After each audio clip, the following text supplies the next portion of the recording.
റോമാക്കാർക്ക് എഴുതിയ ലേഖനം 4-ാം അധ്യായം 19-ാം തിരുവചനം. 100 വയസ്സായ തൻ്റെ ശരീരം മൃതപ്രായമായിരിക്കുന്നെന്നും സാറായുടെ ഉദരം വന്ധ്യമാണെന്നും അറിയാമായിരുന്നിട്ടും അബ്രാഹത്തിൻ്റെ വിശ്വാസം ദുർബലമായില്ല.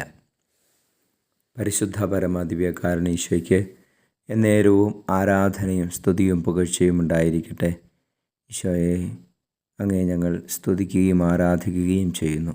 ഈശോയെ, അങ്ങയുടെ സ്നേഹത്തെ ഓർത്ത് നന്ദി പറയുന്നു. ഈശോയെ, പ്രഭാതത്തെ ഓർത്ത് നന്ദി പറയുന്നു. അങ്ങയുടെ ദിവ്യകാരുണ്യ സാന്നിധ്യത്തെ ഓർത്ത് ഞങ്ങൾ അങ്ങേ ആരാധിക്കുന്നു. Hallelujah, hallelujah. ഈശോയെ, ഞങ്ങളുടെ വിശ്വാസം വർദ്ധിപ്പിക്കണമേ. ജീവിതത്തിൽ പ്രത്യാശയില്ലാത്ത സാഹചര്യങ്ങളിൽ പോലും അങ്ങയിൽ പൂർണ്ണമായി വിശ്വസിച്ച് ആശ്രയിക്കുവാൻ ഞങ്ങളെ സഹായിക്കണമേ. നമ്മുടെ കർത്താവ് യേശു മിശിഹായുടെ കൃപയും പിതാവായ ദൈവത്തിൻ്റെ സ്നേഹവും പരിശുദ്ധാത്മാവിൻ്റെ സഹവാസവും നിങ്ങളോടുകൂടി ഉണ്ടായിരിക്കട്ടെ, ഇപ്പോഴും എപ്പോഴും എന്നേക്കും. ആമേൻ.